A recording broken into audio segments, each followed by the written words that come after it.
Well, welcome back. Today is Wednesday, February the 19th, 2020. And again, a huge day up on the Hill. One of the most interesting things that happened today was the number of new bills. This was one of the biggest day. As I was looking around through those, there was one that stood out quite a lot, and it is called abortion revisions.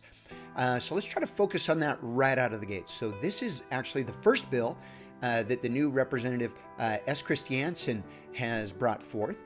And the one thing that we need to remember is that this particular bill is closely patterned after a bill that Kentucky actually ran and passed back in 2017 that was done by Representative Jay Hoover's HB2. And I've got the link down below to this particular bill.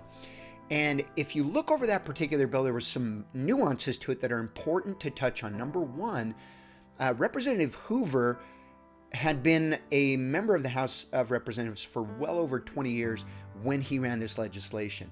He was also the Speaker of the House at the time, and he also got over 30, in fact it was 34 of his colleagues to sign on as co-sponsors.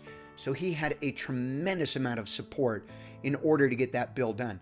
Also, the governor in Kentucky at that time, and still to this day, is one of the biggest pro-life governors you will find in the United States. So everybody was very threatened that this particular bill was going to go all the way to the Supreme Court, which it actually did.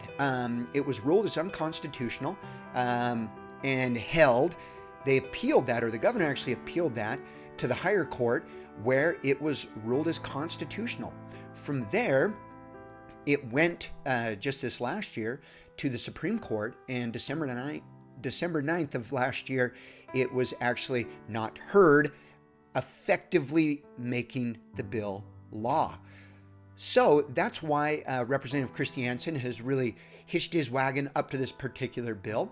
But again, important to know, check the link down below so that you can understand just exactly what's going on. Obviously, a lot of times legislators get very frustrated over the desire to run something good, but the threat that it might cost a lot of money, illegal, that it's unconstitutional, and so people don't get behind it. So we'll see what happens with this bill.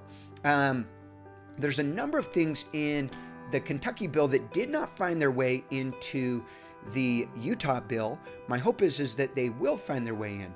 The other thing to remember is that with this Kentucky bill, it actually went through nine different revisions to get it right. So why some of the stuff was excluded, I'm not really sure. Some of those things that were very interesting was, number one, it criminalized much of the action that was taken through abortion on a variety of different topics, whether it was a married woman, a younger woman. They really ran the gamut on making sure that there were criminal charges affixed with it. This bill does not here in Utah. The other thing is that for the medical individual that was providing the abortion, if they didn't fill out the form and go through all the right steps, they could actually face getting their medical license revoked. That once again is in HB2, not in this particular legislation. So there's a host of things. So check it out yourself, see what you can think. But let's move on here. First, let's get into some statistics about abortion. So I'm a big believer in this idea and this necessity that before we start proposing a solution to a problem, we really need to understand what is that problem. And so if we're going to say that abortion is a problem, something that we want to control, something that we want to restrict, something that we want to eradicate, that's my position. Elective abortion should not happen under any circumstance. And if we look down below, you'll see a few things here. Number one is medication abortions, where a pill is taken and chemically that induces the abortion. That accounts for 39%. A person has already had one live birth is 59%. They are living below the federal poverty of about $15,000 a year is 75%. They were using a contraceptive method when they became pregnant, 51%. And then let's look at the ages. Younger than 15, 0.2%. 15 to 19 years old, 3%. 18 to 19 years old, 8%, 20 to 24 years old, 34%, and then 25 to 29 years old, 27%. So now, having those statistics and this information, we want to really look at this problem of abortion. Well, we know that it's older individuals. We know that it's individuals who are have had a birth before and are choosing this, and a lot of times are choosing medical abortion or medication abortion, pardon me. With that being the case, you have to ask yourself, is looking at an ultrasound and having it described and the heartbeat being played, is that enough? Well, if you follow the Kentucky bill, and our bill here in Utah has it as well, the mother or the woman does not even have to look. She can close her eyes. She does not have to hear. She can close her ears, or she can ask the attendant to just turn the volume down so that she doesn't have to hear the heartbeat. But again, remembering these statistics, which I've listed below, how is this really going to help? Is the ultimate question to me. I get it in the idea that we need to do something, and oftentimes doing something seems better than nothing. However, look at this particular bill. Representative Chris Jansen has taken his entire legislative session over halfway through, and this is the only bill that we have so far that he has recorded. So again, all that effort, all that time, and is it going in the right direction? I'll leave that question to you. One of my favorite quotes, though, is, it doesn't matter how hard you row the boat if the boat is headed in the wrong direction. So let's get into some of the things, again, with abortion and the logic behind it. So there's a few things happen, and I call this the death of humanness. And humanness dies in 4 separate ways. Let's look at those. The first way is through our logic. So it's the death of truth. And a lot of people actually use this particular quote where they will say, when it gets right down to it, most people think that the status of the fetus depends on whether they want it or not. You want it, it's a baby. You don't want it, no baby. The second is humanness dies in our living. And here I just want to stress how we really get what we ask for. And a lot of legislation across U.S. is being found more and more with this particular quote, that religion has no place whatsoever in government. Be careful what you ask for. If you ask for that, you're going to get it. And again, so our living reflects that. Our third is humanness dies in our language. So there was actually a Nazi document, and I'm not one to really reference these things, but just stay with me for a second on this one. It says there's a Nazi document, and it was called the Permission to Destroy Life.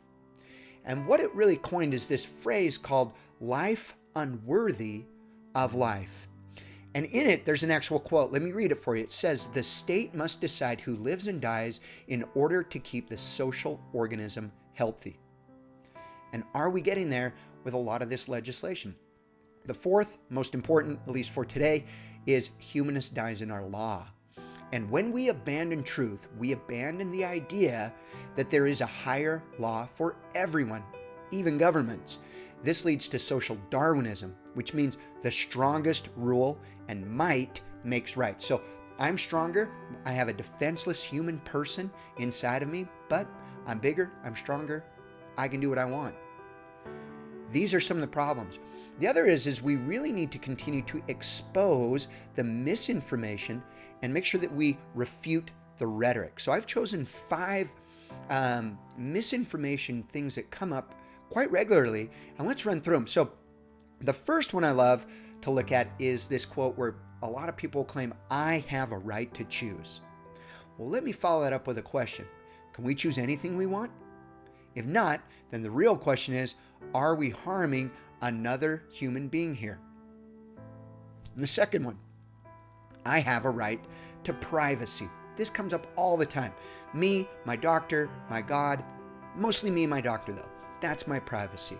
So again, here, let's ask a question. Can I molest or abuse my children as long as it's in private? And if not, then the real question is, are human children being abused here? The third is, there should be no unwanted children in the world. And again, another question to follow up that statement with is, can we kill with impunity troublesome or difficult children that are already in the world that we don't want? If not, then the real question is, are the unborn children or are they not? The fourth, this baby will never lead a meaningful life. This one becomes a little difficult, so let's look at this one through a ruling that actually just happened in 1990. And this was with a lady, her name was Nancy Krazan. And on December 17th of 1990, a judge in Missouri actually ruled that giving food and water to a severely handicapped woman through a tube in her throat was an extraordinary means of keeping her alive. So the tube was removed, and 11 days later, just a few days after Christmas, dehydrated and starving, Nancy Krazan died. So again, was Nancy alive? She was. But what was she in the eyes of this particular judge? A life unworthy of life. The fifth, the unborn is not a human being. Okay, so with this one, once again, we want to follow that up with another question. And what is a human being that you can say that the unborn is not one? Right? So again, what is the human being that you can say the unborn is not one? And at what point does the unborn become a human being? And then the next question would be, would you be willing to outlaw abortion at the point you think the unborn becomes human? If not, then your point is not an honest one, and it's not really about the unborn child is a human or not. So this is where I philosophically take great issues with a lot of these abortion bills that come out, because they immediately say life, it's not there until the heartbeat. Life, it's not there until we can identify through an ultrasound the legs and the feet. Then it's life. Well, what about a second before that? What about a few days before that? Where was that life created? And in my opinion, life begins at the moment of conception. It always was. You have a unique human person, a unique genetic material that is readily identifiable, that it is no longer the man's, no longer the father's, no longer the woman's, no longer the mother's. It is a unique human person. And it looks exactly like a human person should look at that exact stage of development. So again, looking at this particular bill, a lot of people struggle with it. Just doesn't look right. It's smaller. Really, is that a tail or what's going on there? And so now that we know when most abortions happen, and as a father of 5 myself, I can attest when I've seen ultrasound images of an 8-week, 6-week developing little baby, it was difficult for me to wrap my brain around, what am I seeing here? So again, if a person is trying to make their decision up about abortion, what are these bills that we propose as abortion and pro-life bills? Are they really pro-life? And if you look across the social media spectrum, you'll see that this particular bill and many others get a lot of fanfare, and people get so excited about them, and the pro-life movement jumps behind them. And I get it, ladies and gentlemen, that a lot of us will say we need to start somewhere. But I would challenge you, look over these questions down below. Listen to what I've asked. And maybe you could comment below and help me how I can justify the killing of a human person at one point in time, but not at another.